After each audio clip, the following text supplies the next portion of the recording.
Welcome to the Independence by Design podcast, where we discuss what it means to be a business owner and ways to get unstuck from the day-to-day so we can design a business that gives us a life of independence. Rob, so excited to have you here. Thanks for having me, Ryan.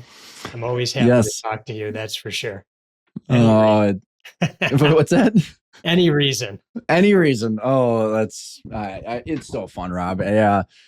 You know, when not only did I want to catch up with you for all the personal reasons and just, I know that you've been hard at work and you've been, evolving your life over the last handful of years, but there's so many personal things that we got in connection together. And I love the 10 disciplines and all the stuff that I see you posting out there is just near and dear to my heart. So, in the spirit of kind of putting a little bit of a container around today's conversation, I thought maybe giving us a little, I'm curious on what you're up to today and how the 10 disciplines is going with Gino and what you guys are up to and how the business is working and what that mission is and what itch it's scratching for you.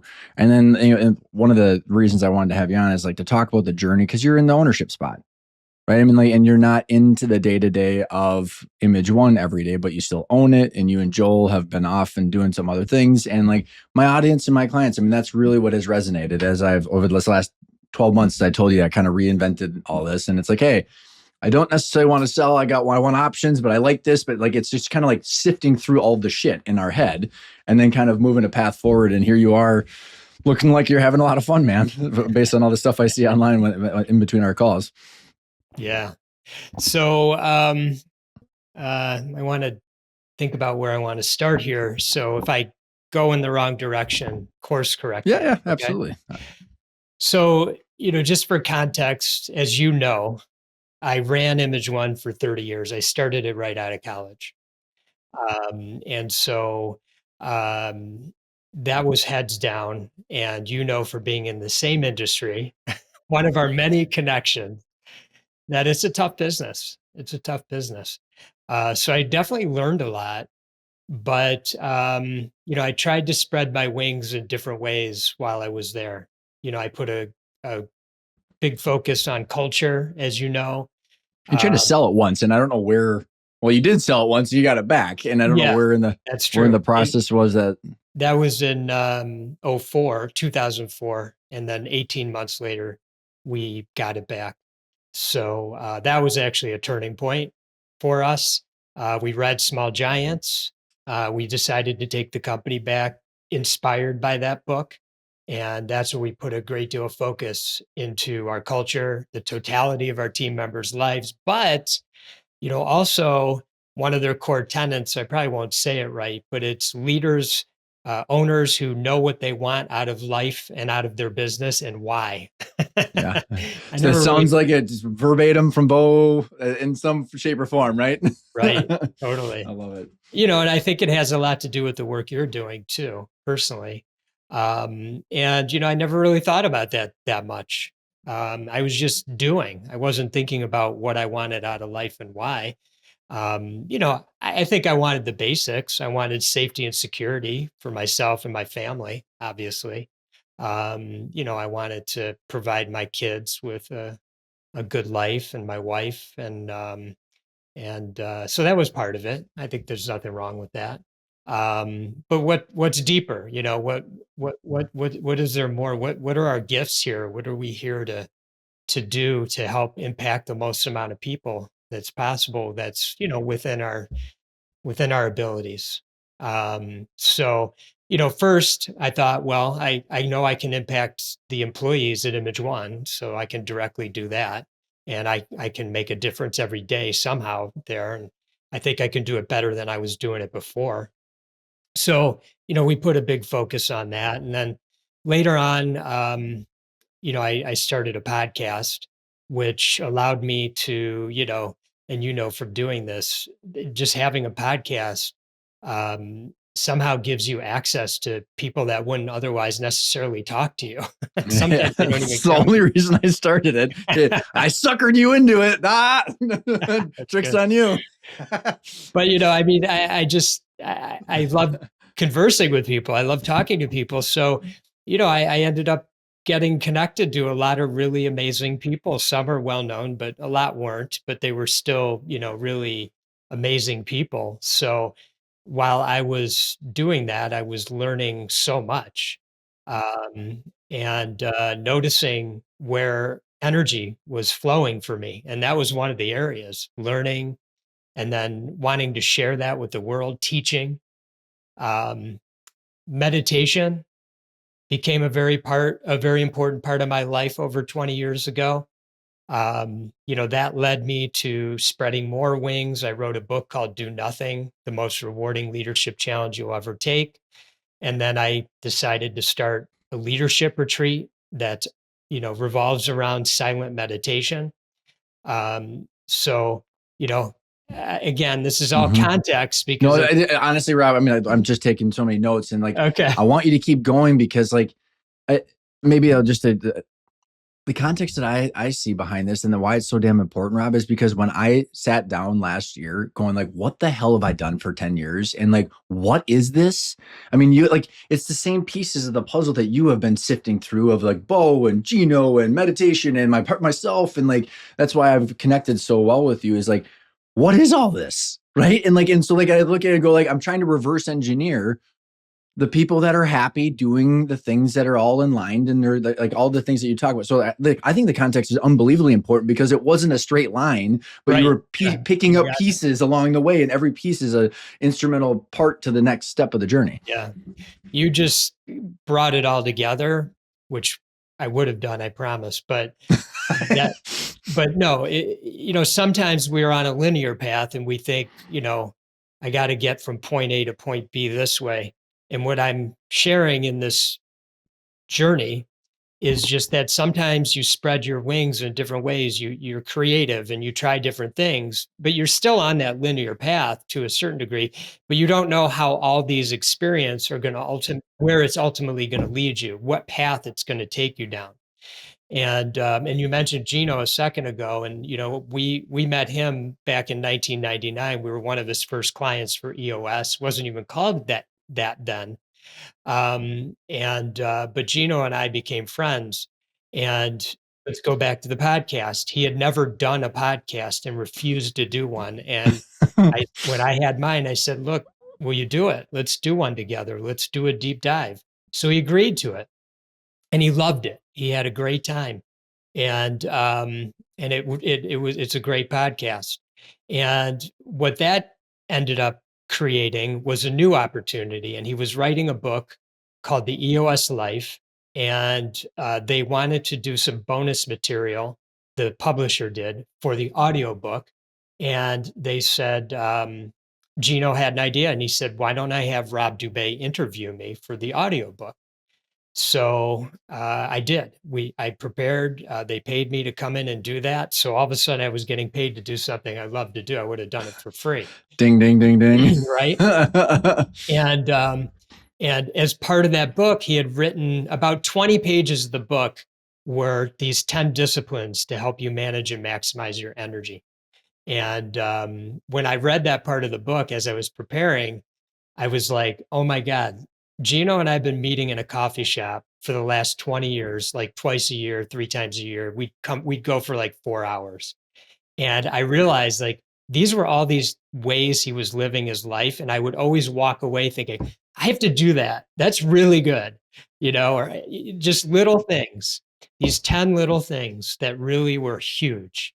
And so as I was preparing, I was thinking to myself, what's he going to do with these 10 disciplines? I wonder, like, these should be taught to every entrepreneur on the face of the earth. And so after we did the audio book interview, we went out to lunch, and I said, "What are you doing with these 10 disciplines?" And he said, "I don't know, but I think there's something there, but I'm not really sure." And then one thing led to another, and we ended up starting a company that teaches the 10 disciplines to entrepreneurs. And we ended up writing a book together called Shine. And who knew? There was no linear path to that. I'll tell you that. So just a couple other things. This is where I'm going to bring you into the story because um, I wish I could remember. I know it was during the pandemic, and I have a memory of watching your videos um, uh, from where I was working during It the was like, I pandemic. think it was like one of the videos with Pat and I, right? Yes, it And was. like, I remember exactly, Rob. I was in the porch and you called me and you're like, Ryan, we got to talk. Really? and and I had another client, and I can't remember if you told me this, Rob, or someone else, because I had a client. Well, it was BEI, and now I can't remember what Wes they changed it to. Wes has passed actually recently. Oh my god. But they like manage all the clicks, and they like he told me it went from like 8.8 billion clicks. I don't remember the timeline if it was a month or a quarter, down to like two, and I'm like, holy shit, because Jeez. that's how much the volume collapsed during the pandemic of like how many people were printing because everybody went home. So I don't remember where that came from, but like there was some serious serious stuff going on. That's crazy. And you're talking about people printing off their printers. Yes, yeah, Yeah, clicks, right. yeah, but Just no cost per just cut. so People the don't know audience what knows what the hell you're the talking audience. about. Oh, funny. Yeah, because Brian and I were in the business of providing, printers and multifunction printers and copiers to the world, which my other company, ImageOne, still does. But, I watched your videos and I reached out to you, and I also was able to convince my business partner, Joel, to have a meeting with you and Pat and, really start to look at our business from a different lens, take it from a job to, it's an asset in our life. And while it was providing, a good income for us, also recognizing that it was our greatest asset. And how are we going to nurture that? And that conversation led me to lose confidence in my ability to nurture the asset. And I mean that in a positive way. This wasn't a loss of confidence where I felt down. I actually felt up. My energy Oh, was interesting. Yeah, my energy increased because I realized I don't care to nurture this asset anymore. I don't have the skills or the desire to grow it to where we want to grow it to. And that was so freeing when I decided that. It just was all the weight of the world came off my shoulders. Most people, when they have that, they think, and this is why I hate the words exit planning because it's all commingled into one, where it's like that becomes a bind. Because I think when people hit that pinch point, they think that they have to sell it. Doesn't mean, and I don't care what people do, Rob. Like, and that's where I think it's like I don't care what people's goals are. It's just clarifying those goals. It's like when you say that brought you more energy, what was it that brought you the energy? Well, I knew that I no longer had to walk around thinking and trying to push my way through, the ceiling. I didn't, I felt prior to having that realization, I was trying to do what I had always done in most entrepreneurs. Now I work with a lot of entrepreneurs, so I see what they're doing. They're trying to push through the ceiling. And for some that want to do that, I think they should, they should go for that. Can I double click on that? So like when you say ceiling, because I think this is so interesting about what you are doing now with the 10 disciplines. I think so many times entrepreneurs and owners think that that's a revenue ceiling or some like employee count or something like that. Because I know you, I feel like I don't want, tell me if I'm wrong, but like, was it an energy ceiling? It was 100%. Yeah. Yeah. My energy, the capacity I had was at its limits. The desire and the capacity was at its limits. I'll never know if I could have broken through. If I know myself, I probably would have. I would have been decent, probably not the best. But back to the decision, it was just very freeing. And Joel and I had some very, intense conversations over that period of time because he was just in a different headspace and a different place in his life. And so it was kind of rocking his world a little. But eventually we, had a really key person at the company who happened to be outstanding. And I recognized him to be more talented than Joel and I combined. And, ultimately we came to the conclusion that, he was the person who could take the company to the next level and protect our asset. So we structured We structured something that, put him in the CEO seat, the visionary seat, if you use EOS terms. And Joel and I were able to maintain our income stream. We were able to compensate him the way he needs to be compensated and incentivize him the way he needs to be incentivized, and also reinvest into the company in the way that he needs to take it to where it's Hit his going. goals and the company goals. And Yeah, exactly. So, that gave Joel and I the freedom, Joel might being my original business partner at ImageOne, Joel and I the freedom to go off and, I started this 10 disciplines company. He started another company called the Danny Plan. so cool. And, we're doing startups all of a sudden. Um, Yeah, like it wasn't like the journey wasn't hard enough. Let's go back and like and Yeah, revisit. you're not But I kidding. You're not kidding. But there's one more piece to it, because at least I learned something. It took me 30 years to learn something that it only took me 4 years to learn this time. And so in going through the creation of the business, all the things and if any of your listeners are, I think they're mainly entrepreneurs, right? Yeah. So they know what it's like to either, kind of start something oftentimes from scratch, or get into a business, try to figure it out and all that kind of stuff. So that's basically what's been happening over the past, 3.5, 4 years. And I'm done. I'm not interested in running the company. I'm not interested in being the CEO visionary of the company anymore. I realize there's four things I love to do, and those are the things I'm going to do. And so we're looking for a visionary for the company. And we have an integrator in place, a president. We have, other pieces in place. And we're just going to replace me and, give me the opportunity to really now focus on the things that, what are I the things you do. love? What are the four things? I love how you Yeah. said they were So the things I love doing are, I run our True Self Mastermind. So that I love doing. And I love writing. So I do some writing for the company. I do some speaking, which a few times a year. So it's not like I'm on a circuit or something, but there's a few select things that I'll do each year. And I enjoy that. And then I do one-to-one coaching, of which I take on 5 clients. And I love doing that. And then our podcast, the Shed and Shine podcast. And That's so awesome, man. those are the things that I put the greatest focus on. And then using the 10 disciplines, it's float, right? You're floating through.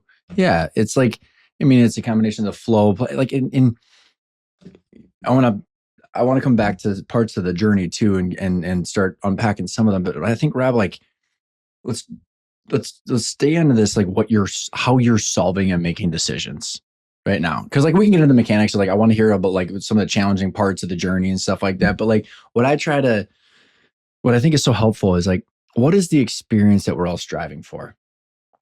That's how I kind of like think about it, and that's why I think you and I've just enjoyed our conversation so much over the years, where it's like, you got your energy, which is what you and Gino are talking about, right? And like, we have a finite amount of time.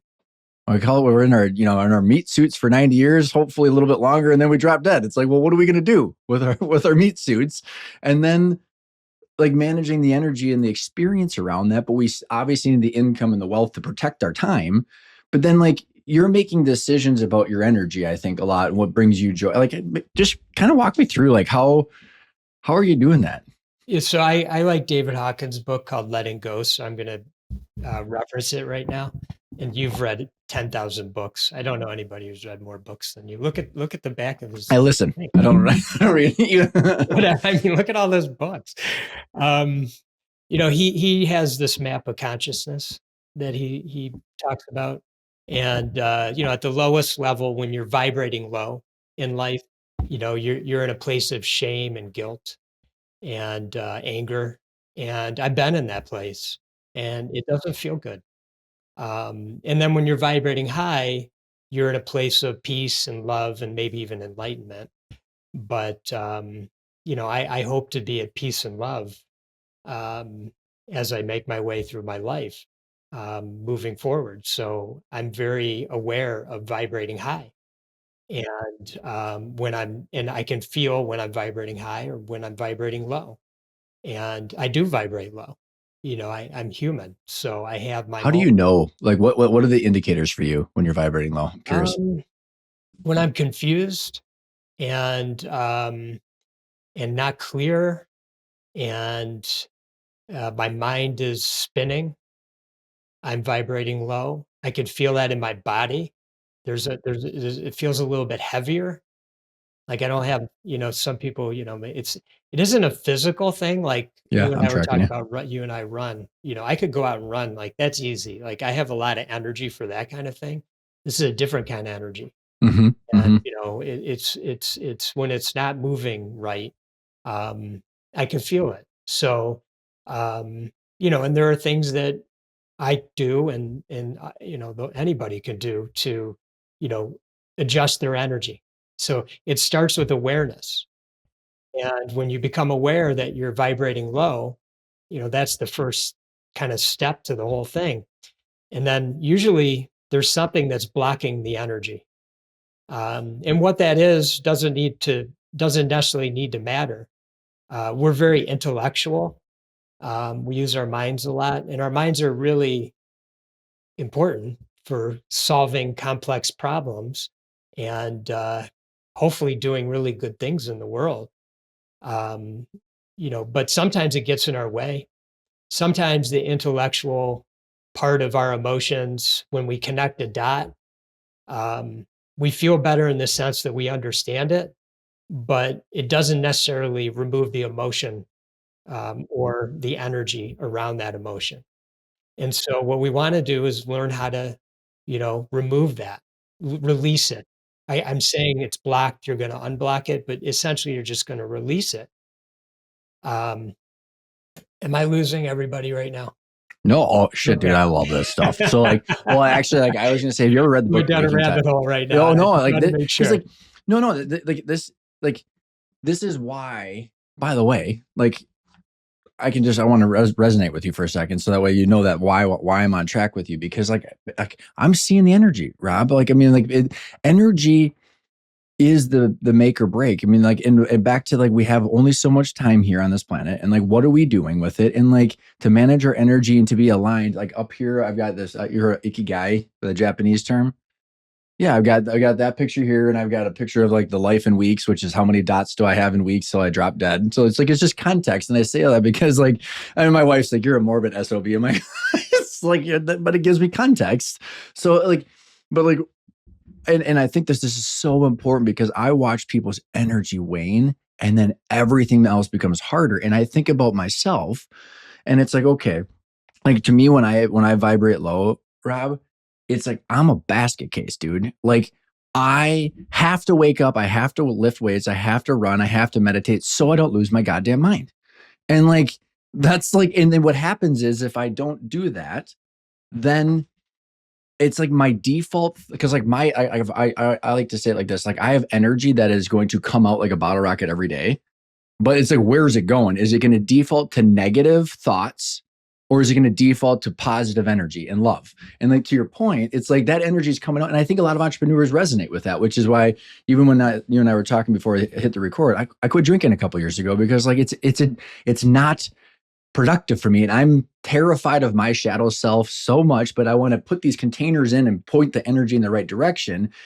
Then everything else becomes easier, which is why I spend so much time thinking about what is the game of life and in business, so that way we can navigate that path correctly. And so I think why I think this is so important, kind of circling back to what you were saying, is the outcome that I think we're all striving for is to have that experience every day that's joy and happiness, while everything else, I mean, we're kind of like balancing the order and chaos in a way that's appropriate, without me going into like the too much chaos and then it's anxiety and the negative vibration. So I could keep going, but like I want to give you an idea. Like I totally am jiving with this, and I think there's a lot of people that are resonating with it, which is probably why the 10 disciplines is also becoming more successful too. Yeah, I think so.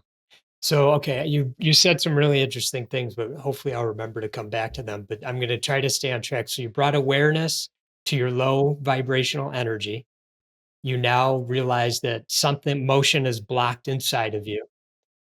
Now you want to release that emotion. Ryan says he meditates and he exercises. Is those are ways to manage these things.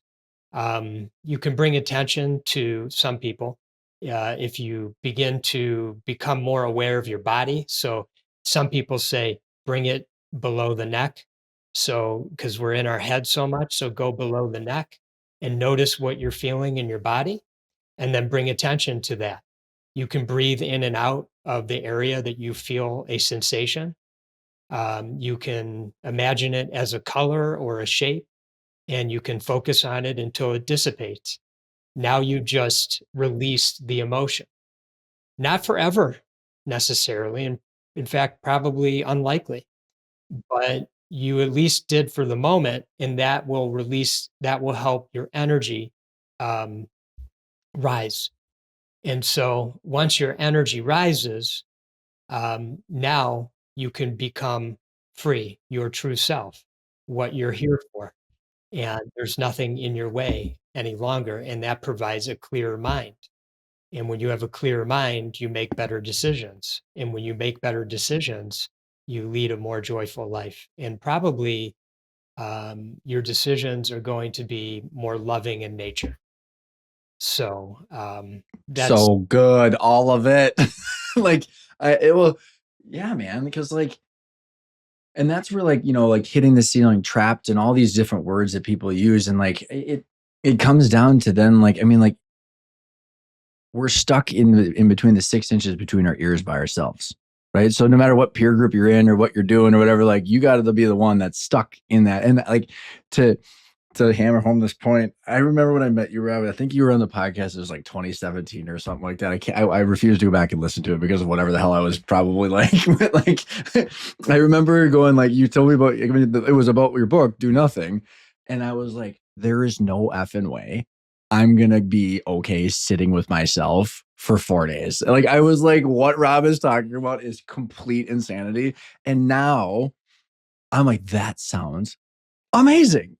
So like just amazing. that own personal progress, but like it what to your point, it actually trickles all the way down through the business, through your relationships, your family. Cause like at the end we're balancing that time in relationships. You ever seen Dunbar's number?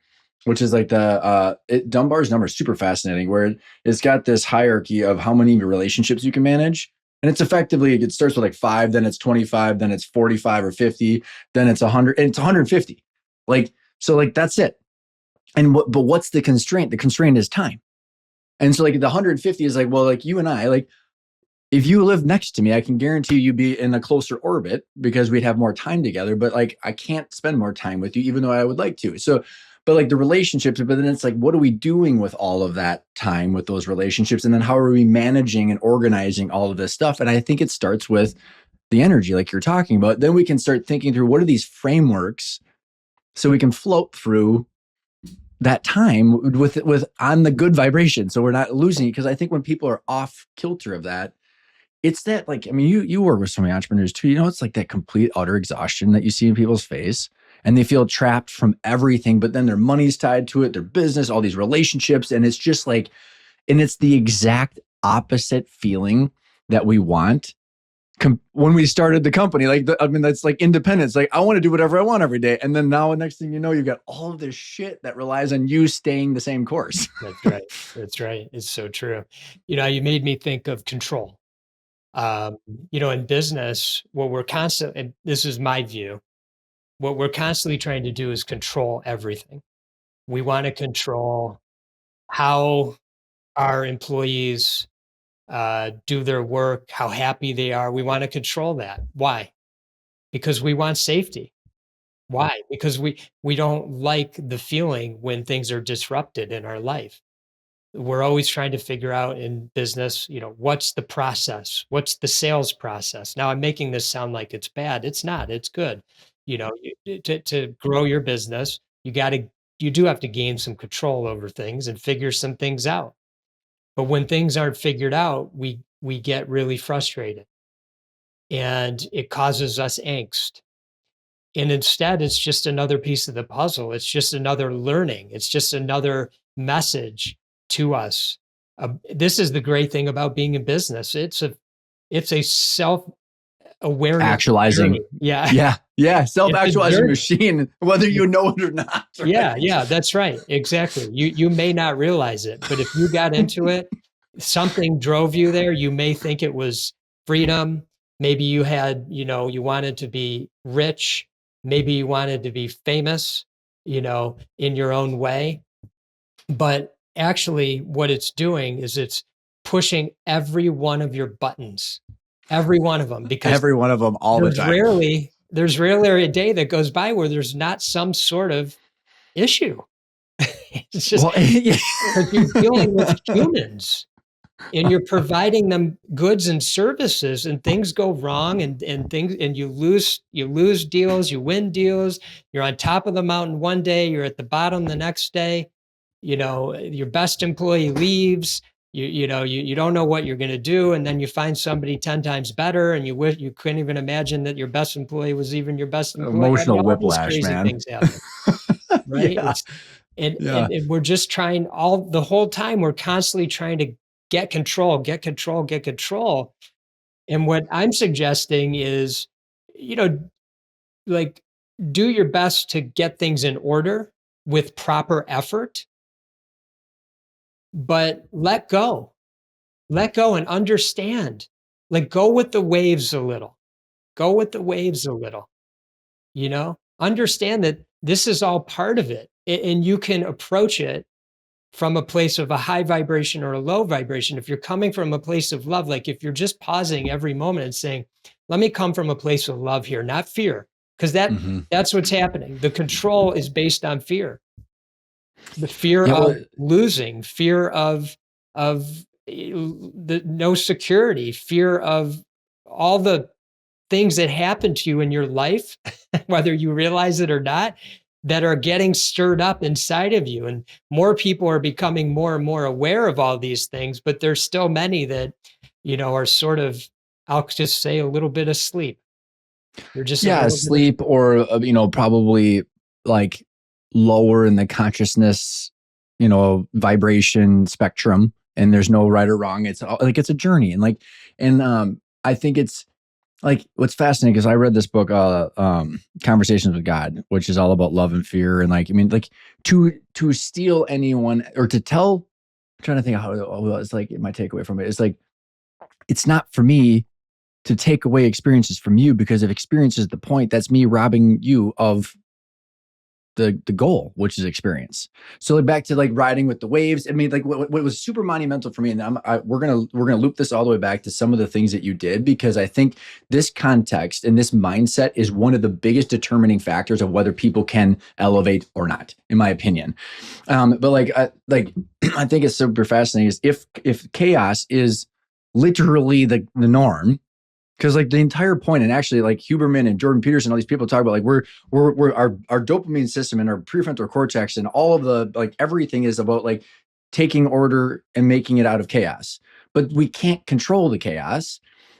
So then like how are we putting like for me, it's like putting frameworks in around there to be okay. Because with my daughters, Rob, it's like, here are the bumpers, have fun inside. Right. And so like, what are the bumpers? And so like the bumpers to me was like time, cash flow, and wealth. To say like, what is the container around this stuff? So that way I can have like the first principle, minimum viable situation. And then everything in there, I can become okay to understand how do I synthesize all these decisions. But before we even get to any of those things, Rob, what I think has been fascinating is like everything that you just talked about. And I'm curious on how this transpired over your journey is like,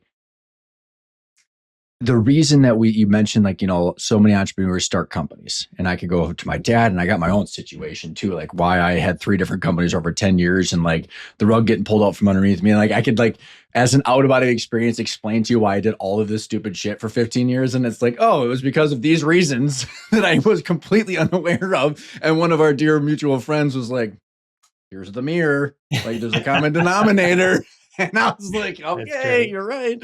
But it was like this, like the thing that is disproportionately impactful for entrepreneurs to grow their company, insane risk, eating shit, doing all that, taking control out of chaos, becomes the exact opposite skill set to let go. And Bo Burlingham talks about this, the identity infusion and all this stuff. So like, there's this weird part of like, you now have Josh and these systems, and you come to board meetings, and it's like you're not in control of this, but like so like there's this weird transition period, I think, for all of the stuff that we talked about that has to be done to actually look at your kind of like the two different worlds of the operations is over here, and then really you're a capital allocator with your company, but like you still have this weird or not this balance between like I can still impact it. So I'm going a lot of different ways, but am I making some sense, or what do you think? Well, I think you might be alluding to like, how do you get to a point maybe where you're comfortable letting go? And you're realizing that this is a thing, right? Like it's like what got me here emotionally, and maybe it was that feeling or the low vibrations, because there's all the said in a different way too, Rob, there's all these mechanical things that you did. EOS, great game of business, scaling, or small giants, the stuff that we talked about and the financials and all that stuff to get to the boardroom, but like the emotional journey, like we were talking about, like you can't do all of that unless you're ready, essentially. So this isn't probably what most people want to hear, but it's just my experience. And this is what I share with people. I realized that we needed somebody talented in the company. This was before I met you. And this is before we started working with you, I should say. And so I mentioned earlier, I wrote this book called Do Nothing. So Joel agreed. And so we decided we're going to keep our eyes open.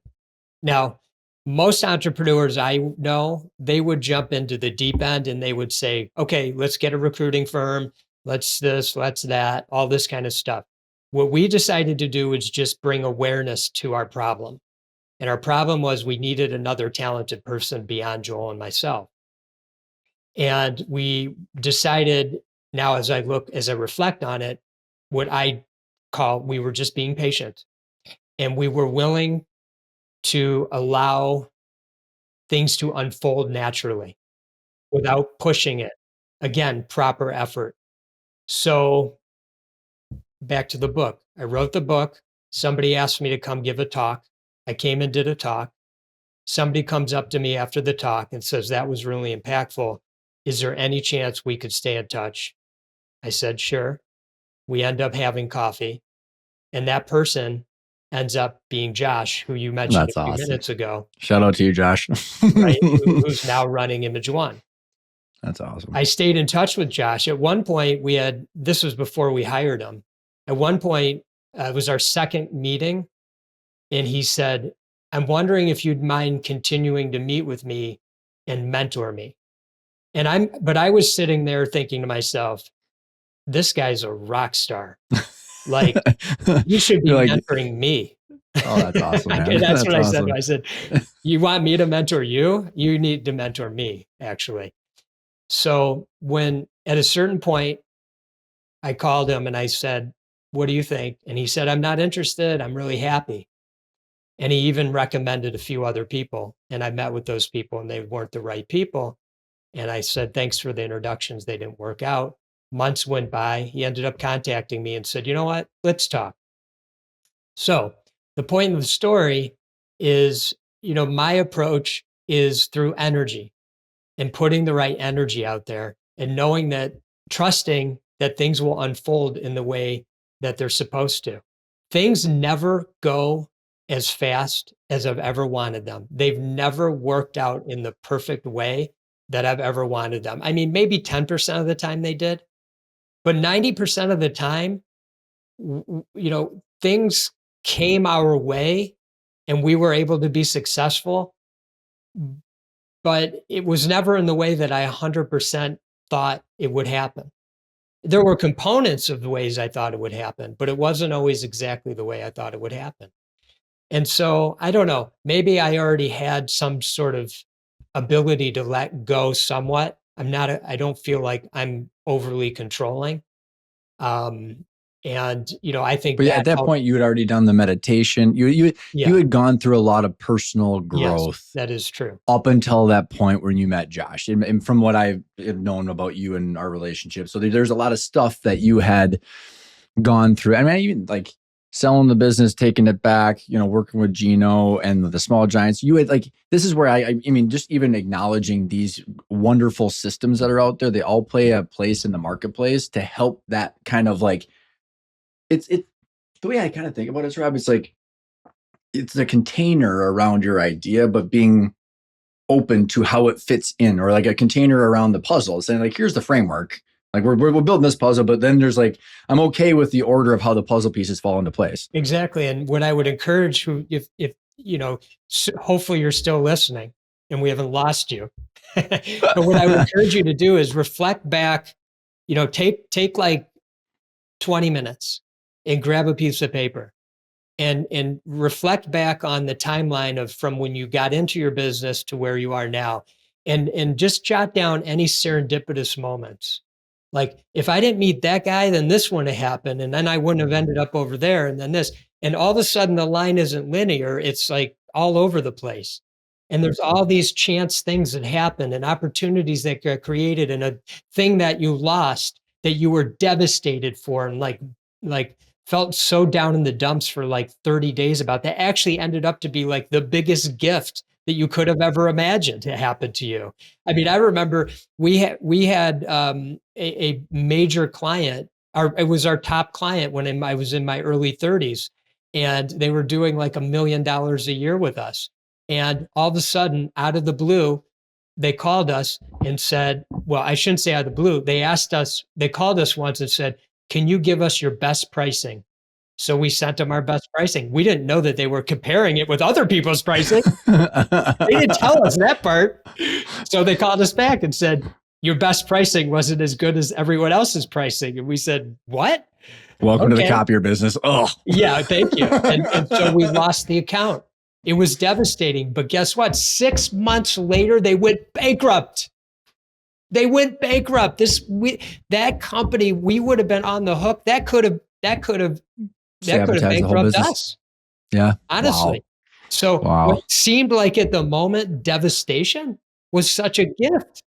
But who could have known that? Who could have seen? So sometimes when things happen, and especially now for me, when things happen, I just think to myself, this is a gift in some way I'm just not seeing yet, but I'll see it. It'll come.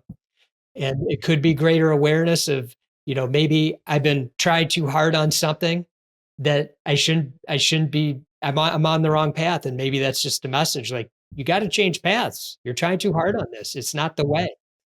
you know it could be you're doing this and it's sucking your energy. Stop doing it.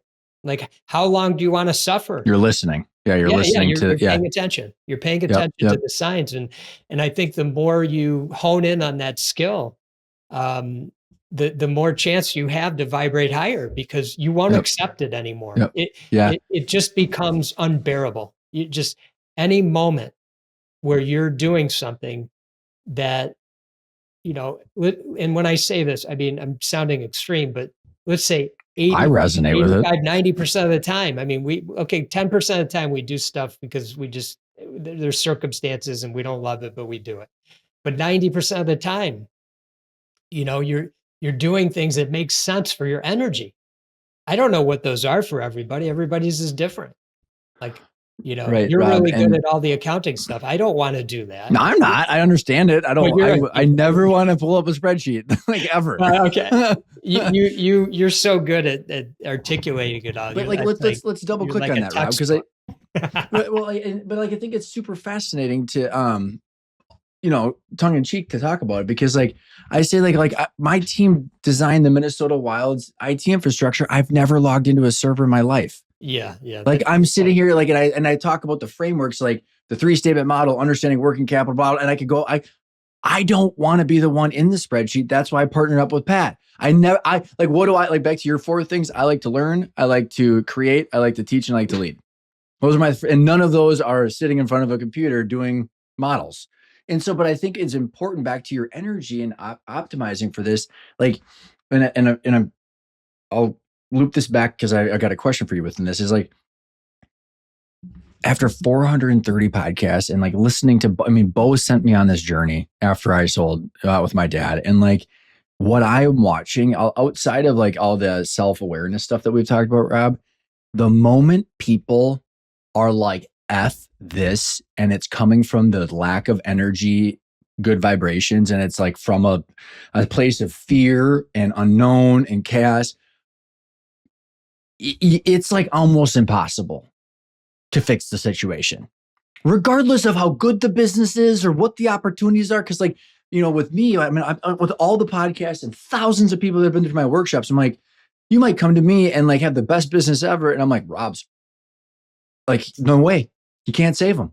And like, and it sounds ridiculous, but like, in what I'm trying to do, and I'm curious on how this was impactful in what your journey has been, is like, it's not about the mechanics. It's like this weird way of like how I operate my life, Rob, which is discipline sets you free.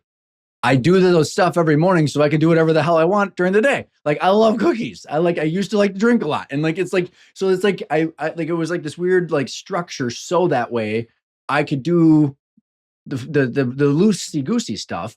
And so like, what I believe is that if people are operating from fear, it's like, how do we solve that to give people a breath of fresh air, or at least a time to pause? And I believe from my own experience, it was like, hey, if you know what your goals are for what you want to do with your time, you spent a lot of time talking about like how you want to manage your time and what brings you energy.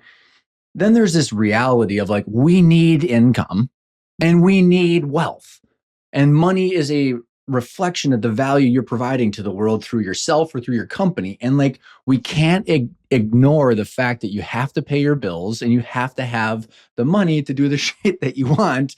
And so there's this income and wealth, which the business becomes the vehicle that's interconnected to all that. And so through understanding valuations and understanding finance and matching it up with your goals, as a visionary, I was able to go, I want to do all this stuff. You model it out and like, it's not possible. Like, well, isn't that good to know? I didn't spend 4 years doing that. So like, I guess my point is like, I've for a decade, Rob, I've had trouble explaining this up until the last 12 months to say like, it's all one, right? So like in there, like I remember being on calls with you and Joel, it's like giving you data to talk about from income options. It doesn't matter. It's not just the numbers. It's like a framework to have discussions.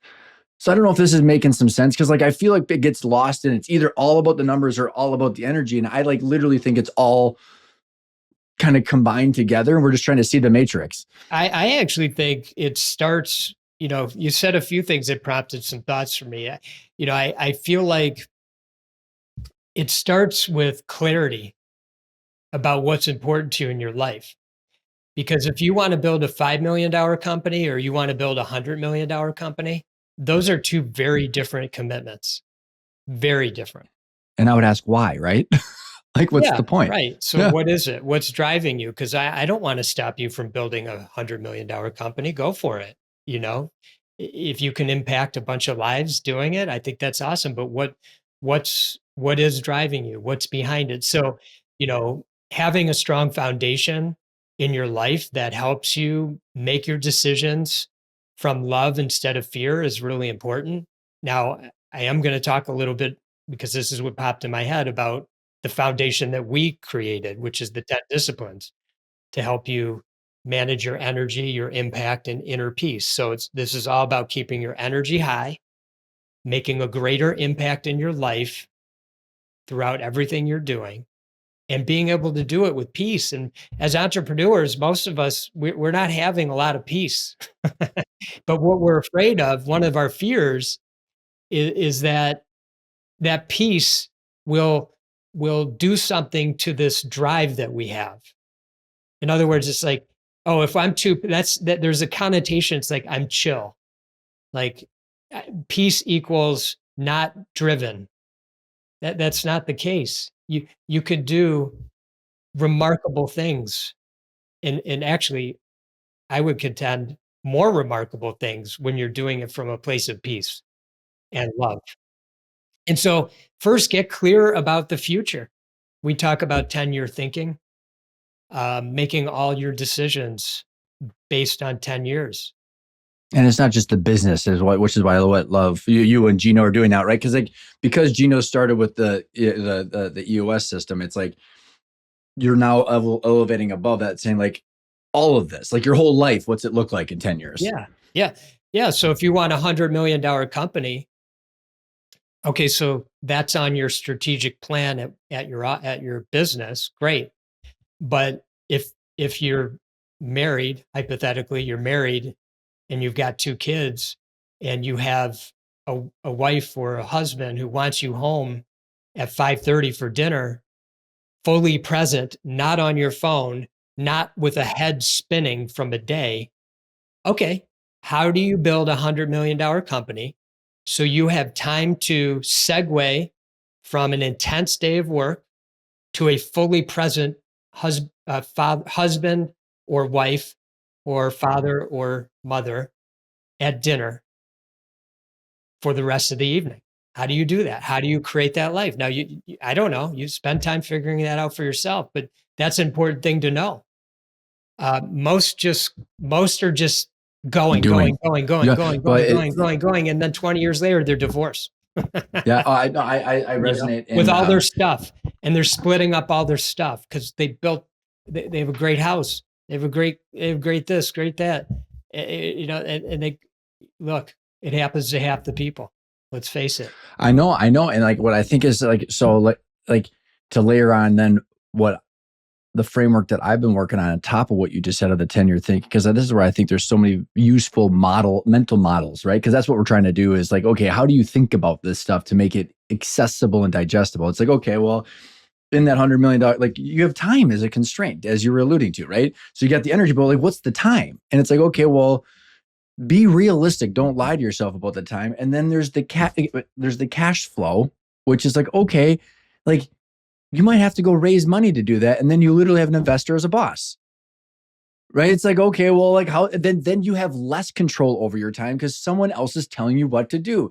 You might get the wealth, but at what cost? And it's like, and I guess where I've landed with this ownership flywheel, Rob, is time, cash flow, and wealth are it's this Venn diagram that all intersects. And it's like, because like what I like to do is just say like when someone says what their goal is, I end up just like holding up what they want in that lens of the time, cash flow, and wealth. I'm like, literally the hypocrisy is everywhere. Like, I don't give a shit what you do, but like, I feel like we're like the girl from the Willy Wonka and the Chocolate Factory. It's like, I want it now. And like, people don't even know why. And it's just like, I just want you to know before you jump off into the deep end and do all of this stuff. And like, unfortunately, it's either sell the business or take on money or like, and I think what you're doing with the 10 disciplines is like, it's way more clear on like the time and the energy and how you're managing yourself. And that is so damn important to then put all the mechanical stuff in place. Yeah.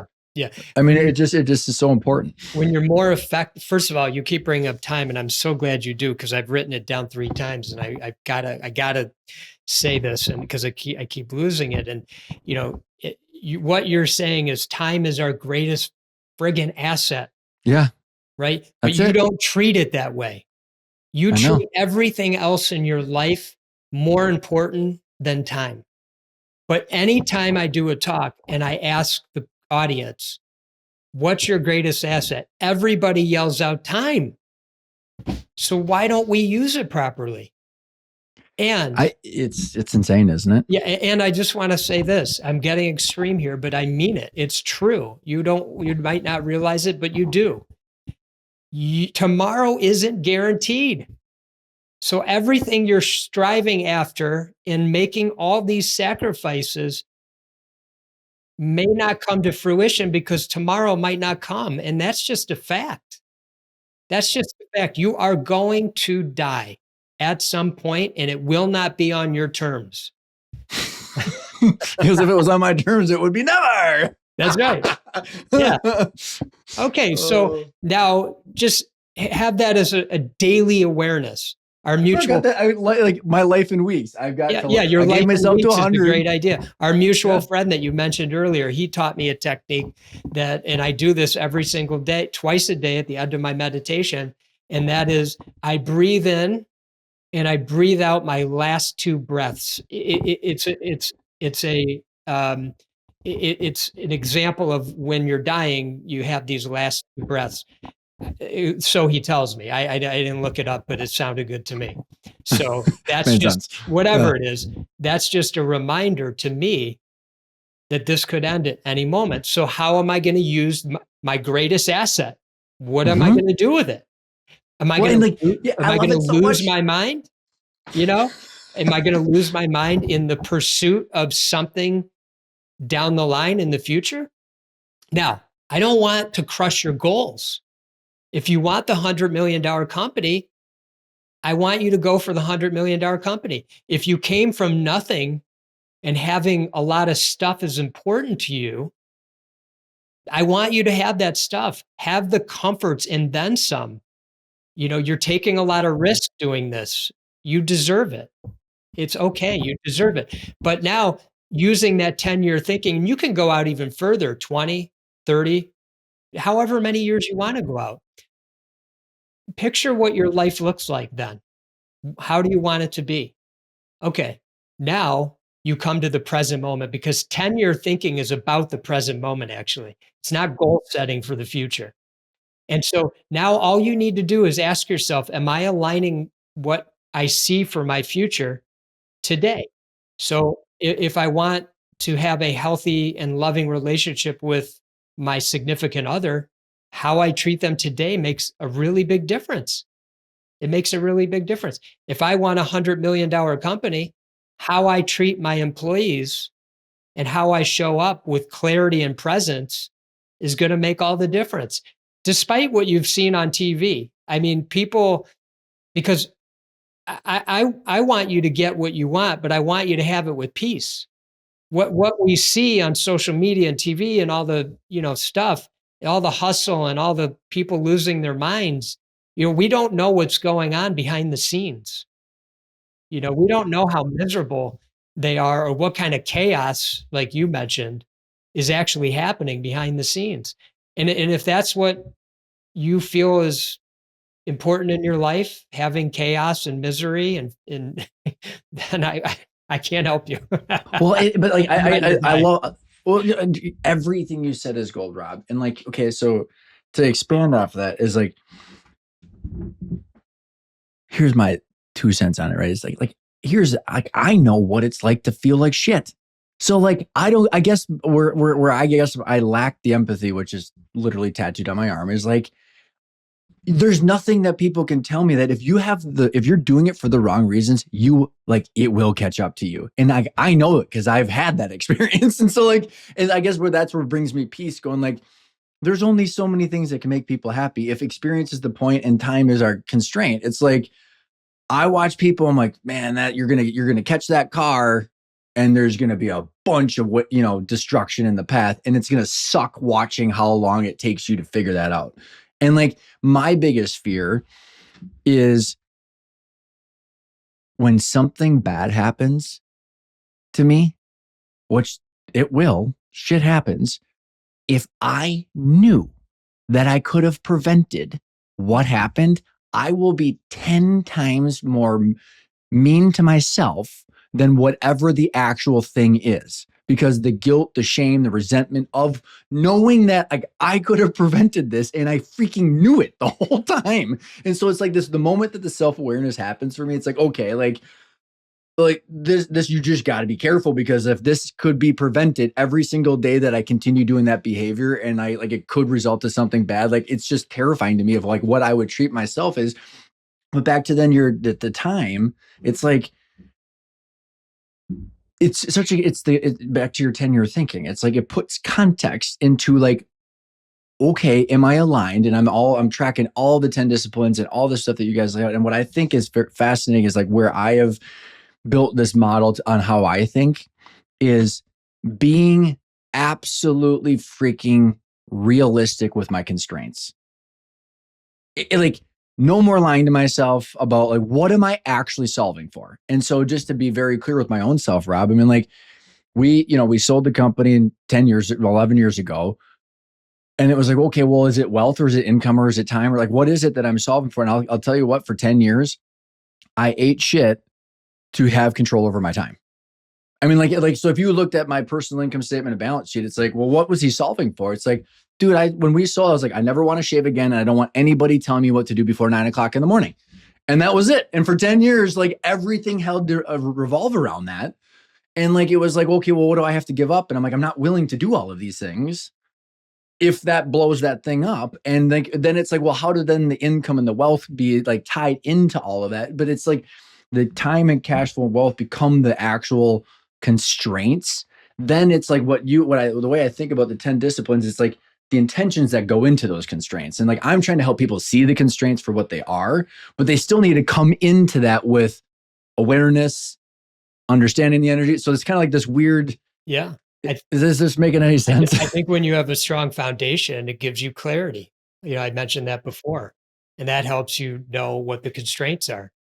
And, I always like we call the 10 disciplines a foundation in your life. That's where you have to start. And I always like to use the example. Imagine you're building your dream house and you have a contractor. Your contractor brings you to the building site. They poured the foundation and that person's walking you around and says, it's looking really good. We're going to start building on top of it tomorrow. And the great news is only 20% of it's cracked. So it should be great. And you're going to be like, wait a second, that does not compute. I don't want you to be building on this foundation until it's 100%. So you need 100% foundation in place. Now I'm sure there's many ways. We talk about the 10 disciplines as our way. And, you have to be executing on all 10. So the foundation is always strong. If you want time, your greatest asset, you want that. You're all acknowledging time is your greatest asset. Then why are you doing $25 an hour work? That's one of our disciplines. Why are you doing it? Oh, we don't have the budget. Or if I have an assistant, then I have to get my team an assistant. All these reasons. They're crazy. They're such justifications.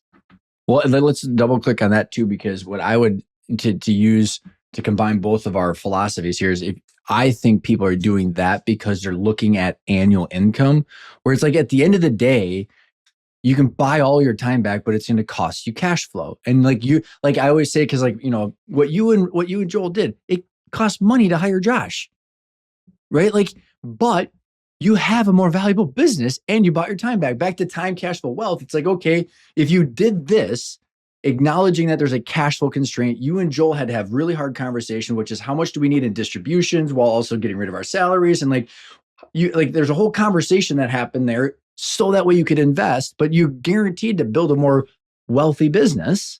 But there's just acknowledging the trade-offs, and people are solving for the wrong thing a lot of time. I think you're right. And I always like to say, what would you do if I gave you 3 hours back per day? That's 15 hours per week. What would you do with that time? Like, could you grow your business more? Would you spend it with your family? Would you get out go to the gym more? Yeah.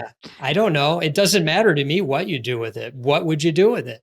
Well, that's going to cost you $25. It's going to cost you $75 a day to do that. Yep. Okay. Yep. So what's the trade-off? Are you willing to invest in yourself and if you're clear about what you want in the future, how you see your life, that's a clearer answer. And by the way, I always like to say, some people really like $25 an hour work.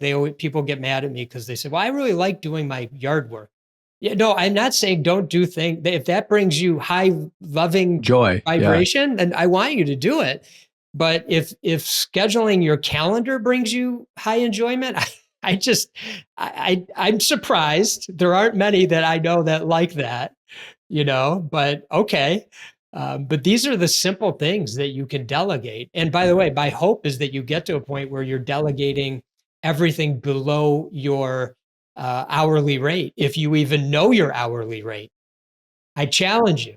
Do you know your hourly rate? I'm curious, Rob. given the fact that you're taking income through distributions, does hourly rate even compute? Because if your free cash flow from an asset or assets is totally decoupled, that's what I call escape velocity, where your income from assets exceeds your ability to spend time on it, because then you're truly doing whatever the hell you want. And like you could do your lawn work, or you could come in and do sales, or like you could come in and do, and then if you don't, the whole thing doesn't fall apart. Yeah. I mean, hopefully I'm answering this right, but tell me if I'm not. But as I look at it for myself, you know, I don't work at the company, so I don't have an income that generates an hour that I could, decide what an hour, but I receive, or a distribution, from the company. And that's just because, as you've taught me, it's an asset that's generating cash that can provide me as if I had a stock that had a dividends, so that's how I look at that. But for most people, they're working in their business, they're taking a combination of income and distributions, and they think that's their income. That's what So they think's true. their And income. that's the matrix that I'm trying to have. Like when I say it's the ownership red pill, and that's where it comes down to then the realistic constraints. Because I watched you and Joel. I mean, like this is the dynamic. I mean, like 80% of people have partners where it's like, okay, you have your spouse, but then you're like, huh, I got this other person that might be a different age, different lifestyle, and like we are hooked to the same. Like it's where you're running with the rope is tied to one foot, and you're like, I want to sprint and you want to crawl. Like this is a problem because we have to take the same equal distributions based on ownership, and then we have to grow the company to a certain value. So like all of this stuff has to be thought through in order to then see the framework and constraints. And you and Joel did a lot of great work and said, okay, well, how is this going to impact our income? When and how can we do this? And you guys had a laddered approach to this. Any thoughts about those conversations that you had, and what worked, what didn't work? Hmm. Well, I'll tell you what I think was useful is we had a strong foundation of trust. And I always would start by saying what's most important is that we understand what's important in each other's life. And we try to do our best to make that work for the other person. So if those intentions are clear, it's not like a negotiation. It's about how can I get you what you want? And how can you help me get what I want? And so that can get frustrating because you just want to have one conversation and be done with it and move on with your life and get what you want, you know? But you have the conversations with that context always at the forefront. Okay. And if you have deep trust, it isn't about like, how much am I going to get versus how much are you going to get or anything like that. In this case, we were lucky. It in by allowing for patience to unfold, or having patience and allowing things to unfold. We were able to come to a place where we both decided, let's step away and let Josh run with this thing. And Joel got excited about a new opportunity, and that might have helped. But it doesn't matter. That's the way it unfolded. So, but I think the key there is definitely trust and having the best intentions. I'll share another story with you. Uh, I started another company over the last 4 years with Gino called eLeap Academy. And I'm going to try to make a short story out of a long story. But essentially, the people involved in that company are amazing. They are amazing. And what I noticed, but the company wasn't really, it was limping to say the least. And what I noticed was my energy vibration was low in our sessions when we were doing strategy. And something clicked for me, and that was I'm holding everybody back because my vibration is low. I didn't like the way I had different ideas. I didn't like the way things were going, the way they were seeing things. And it wasn't a clash of my way versus your way, because I'm a very open-minded person. It just wasn't resonating with me. Like that's it. It just wasn't resonating. And I came to this conclusion, I need to step away.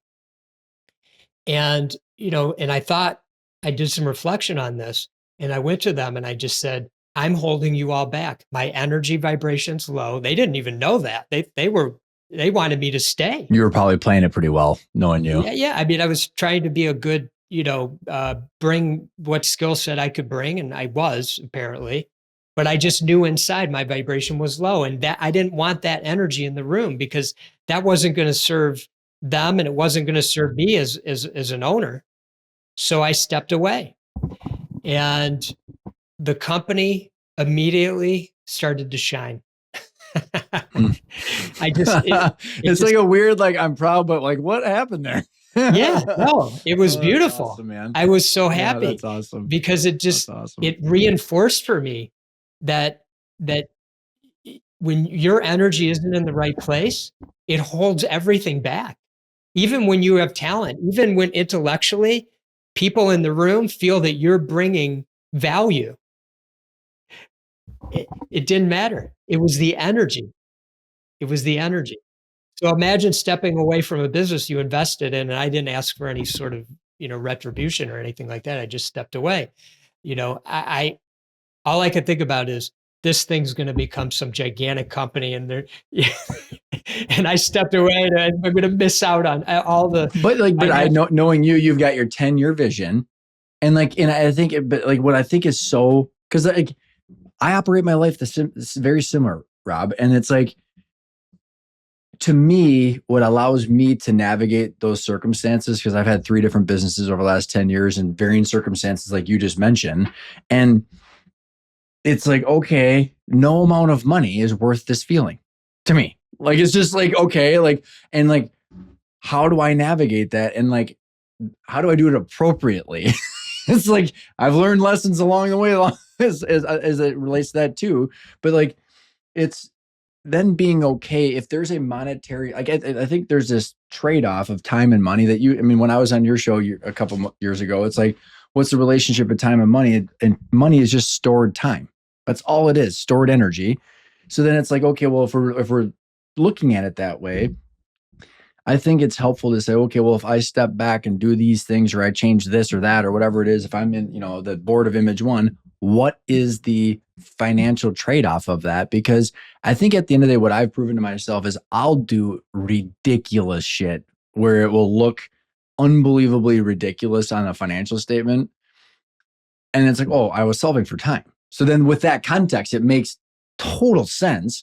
But like, quantifying what is the trade-off, I think, becomes very helpful, because then it's like, it puts into context, okay, because at the end of the day, if we're trying to stay true to that vibration, what is the financial implications of this? Like, even though like I'm going to do this no matter what, because my feelings, but I think there are some, there's contextual things there, but I think it's super helpful because I watched you and Joel do that. And I've had varying degrees of success and failure as it relates to those trade-offs too. We all have, right? If you're in entrepreneurship, you've all had the varying degrees, and down to the last person. I never met a person that it was a sky, even the ones that go skyrocketing, they've got all kinds of issues that came along. They end up in jail, apparently.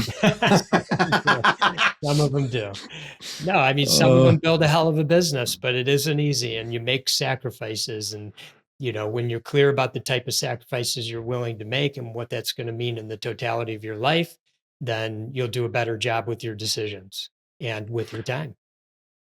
As we're wrapping up here, man, like, what's it like sitting on the board of your company that you and Joel created, man? Like, what's a board meeting like? What's it like having that kind of relationship? Every time. I pitch myself every time. We have a board of what do we have? 6 other people on the board, and then Joel and myself. And I sit there and I'm just listening. And I know some things because we have an owners meeting once a month, but I literally feel like I'm just coming in and listening to these extremely smart people help Josh navigate, all the waters that he's navigating.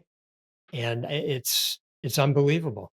It really That's is. Awesome, man. It's I could have never imagined something like that. So it's I think it's something to strive for, really man. It's so cool. Yeah. It's so cool, man. And it's fun to hear about all the problems, but not have to deal with them. True Some people like freedom, dealing right? with problems. I'm not one of those people. Yeah, bad vibrations, right? Yeah, bad vibes for me.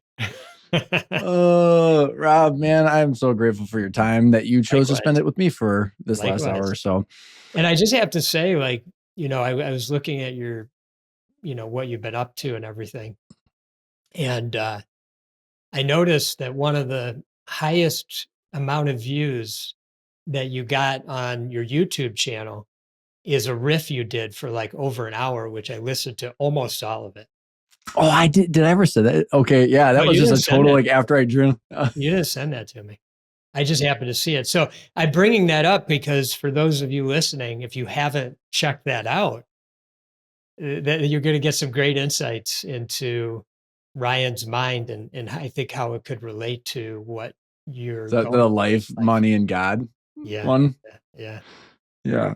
Um, that was on a Saturday morning. So my poor wife, Rob. Like so what do I do on a Saturday morning? I wake up and meditate, and then and then I journal, and I'm like, that's what I decided to conquer on a Saturday morning before we went skiing. Is like, what's the meaning of life, money, and God? Just like, and no like, big deal. no big deal, right? Just like, oh my God, I just go skiing and just be? I'm like, I need to be more like Rob. I just need to be more like Rob. I just need to be. uh, Well, it's a good episode. And I you were appreciate it. real in that episode. You were real. I appreciate that, Yeah, man. It's so fun. I've appreciate a relationship. Appreciate likewise. you. People can find you. I'll put the links into 10 disciplines. Any other links or places you want people to reach out to you? You just go to the 10disciplines.com. Okay. You can use 10 or the number 10 or spell it. We got both of them. So Love it. yeah. Rob, thank you so much, Yeah, man. I Ryan. appreciate you. Yeah, I appreciate you, my man. Great seeing you.